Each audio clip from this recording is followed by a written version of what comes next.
श्रीमद् भागवत महापुराण प्रथम स्कंद अध्याय 12। श्रीमद् भागवत महापुराण प्रथम स्कंध 12 अध्याय है। परीक्षित का जन्म। शौनक जी ने कहा, अश्वत्थामा ने जो अत्यंत तेजस्वी ब्रह्मास्त्र चलाया था, उससे उत्तरा का गर्भ नष्ट हो गया था, परंतु भगवान ने उसे पुनः जीवित कर दिया। उस गर्भ से पैदा हुए महाज्ञानी महात्मा परीक्षित के, जिन्हें शुकदेव जी ने ज्ञानोपदेश दिया था, जन्म, कर्म, मृत्यु और उसके बाद जो गति उन्हें प्राप्त हुई, वह सब यदि आप ठीक समझे तो कहें, हम लोग बड़ी श्रद्धा के साथ सुनना चाहते हैं। सूत जी ने कहा, धर्मराज युधिष्ठिर अपनी प्रजा को प्रसन्न रखते हुए पिता के समान उसका पालन करने लगे।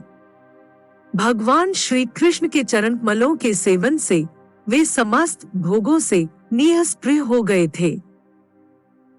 शौनकादि ऋषियों उनके पास अतुल संपत्ति थी। उन्होंने बड़े बड़े यज्ञ किए थे तथा उनके फलस्वरूप श्रेष्ठ लोकों का अधिकार प्राप्त किया था। उनकी रानियां और भाई अनुकूल थे। सारी पृथ्वी उनकी थी। वे जम्बूद्वीप के स्वामी थे और उनकी कीर्ति स्वर्ग तक फैली हुई थी। उनके पास भोग की ऐसी सामग्री थी जिसके लिए देवता लोग भी लालायित रहते हैं। परंतु जैसे भूखे मनुष्य को भोजन के अतिरिक्त दूसरे पदार्थ नहीं सुहाते, वैसे ही उन्हें भगवान के सिवा दूसरी कोई वस्तु सुख नहीं देती थी। शौनक जी, उत्तरा के गर्भ में स्थित वह वीर शिशु परीक्षित जब अश्वत्थामा के ब्रह्मास्त्र के तेज से जलने लगा, तब उसने देखा कि उसकी आंखों के सामने एक ज्योतिर्मय पुरुष है। वह देखने में तो अंगूठे भर का है, परंतु उसका स्वरूप बहुत ही निर्मल है। अत्यंत सुंदर श्याम शरीर है, बिजली के समान चमकता हुआ पीतांबर धारण किए हुए है, सिर पर सोने का मुकुट झिलमिला रहा है। उस निर्विकार पुरुष के बड़ी ही सुंदर लंबी लंबी 4 भुजाएं हैं। कानों में तपाए हुए स्वर्ण के सुंदर कुंडल है, आंखों में लालिमा है, हाथ में लूके के समान जलती हुई गदा लेकर उसे बार बार घुमाता जा रहा है और स्वयं शिशु के चारों ओर घूम रहा है। जैसे सूर्य अपनी किरणों से कोहरे को भगा देते हैं, वैसे ही वह उस गदा के द्वारा ब्रह्मास्त्र के तेज को शांत करता जा रहा था। उस पुरुष को अपने समीप देखकर वह गर्भस्थ शिशु सोचने लगा कि यह कौन है। इस प्रकार उस 10 मास के गर्भस्थ शिशु के सामने ही धर्म रक्षक अप्रमेय भगवान श्री कृष्ण ब्रह्मास्त्र के तेज को शांत करे वहीं अंतर्धान हो गए।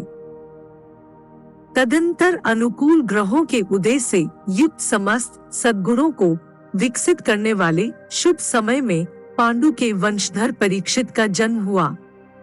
जन्म के समय ही वह बालक इतना तेजस्वी दीख पड़ता था, मानो स्वयं पांडु ने ही फिर से जन्म लिया हो।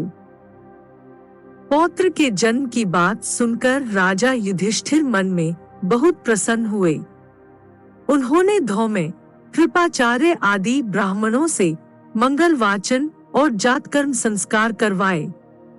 महाराज युधिष्ठिर दान के योग्य समय को जानते थे। उन्होंने प्रजातीर्थ नामक काल में अर्थात नाल काटने के पहले ही ब्राह्मणों को सुवर्ण, गोय, पृथ्वी, गांव, उत्तम जाति के हाथी घोड़े और उत्तम अन्न का दान दिया। ब्राह्मणों ने संतुष्ट होकर अत्यंत विनयी युधिष्ठिर से कहा, पुरुवंशी रोम ने काल की दुर्निवार गति से यह पवित्र पुरुवंश मिटना ही चाहता था, परंतु तुम लोगों पर कृपा करने के लिए भगवान विष्णु ने यह बालक देकर इसकी रक्षा कर दी। इसीलिए इसका नाम विष्णुरात होगा। निस्संदेह यह बालक संसार में बड़ा यशस्वी, भगवान का परम भक्त और महापुरुष होगा। युधिष्ठिर ने कहा, महात्माओं, यह बालक क्या अपने उज्जवल यश से हमारे वंश के पवित्र कीर्ति महात्मा राजर्षियों का अनुसरण करेगा?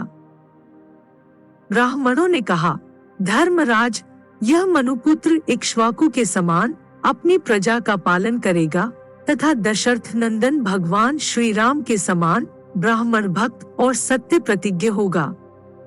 यह उशीनरेश शिबी के समान दाता और शरणागत वत्सल होगा तथा याज्ञिकों में दुष्यंत के पुत्र भरत के समान अपने वंश का यश फैलाएगा। धनुर्धरों में यह सहस्राबाहु अर्जुन और अपने दादा पार्थ के समान अग्रगण्य होगा।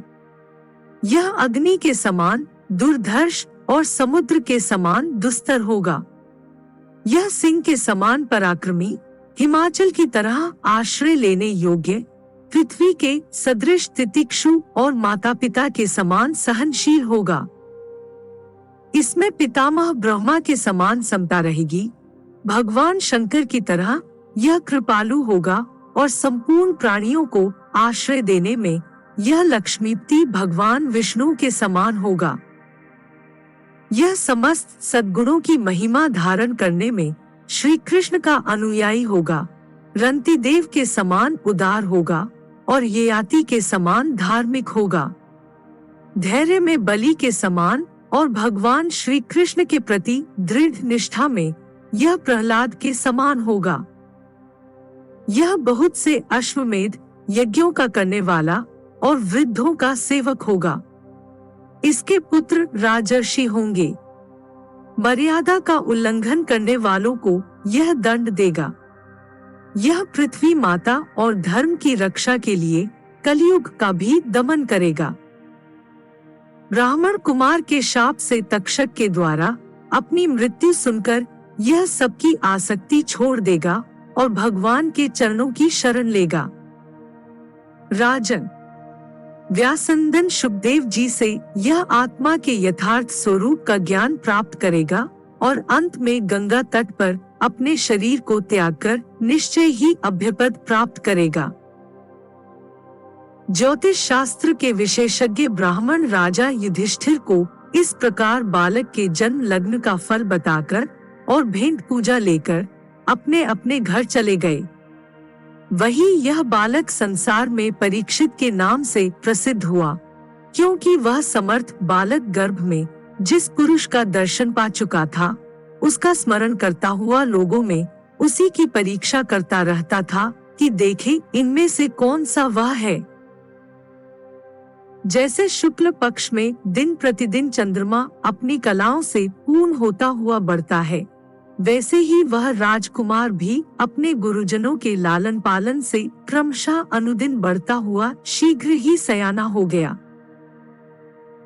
इसी समय स्वजनों के वध का प्रायश्चित करने के लिए राजा युधिष्ठिर ने अश्वमेध यज्ञ के द्वारा भगवान की आराधना करने का विचार किया, परंतु प्रजा से वसूल किए हुए कर और दंड जुर्माने की रकम के अतिरिक्त और धन न होने के कारण वे बड़ी चिंता में पड़ गए।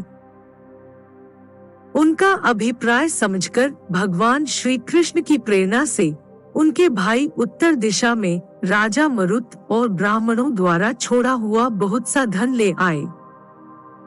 उससे यज्ञ की सामग्री एकत्र करके धर्म भीरु महाराज युधिष्ठिर ने 3 अश्वमेध यज्ञों के द्वारा भगवान की पूजा की।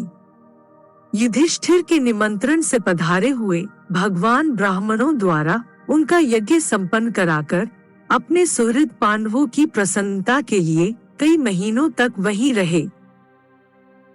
शौनक जी इसके बाद भाइयों सहित राजा युधिष्ठिर और द्रौपदी से अनुमति लेकर अर्जुन के साथ यदुवंशियों से घिरे हुए भगवान श्री कृष्ण ने द्वारका के लिए प्रस्थान किया।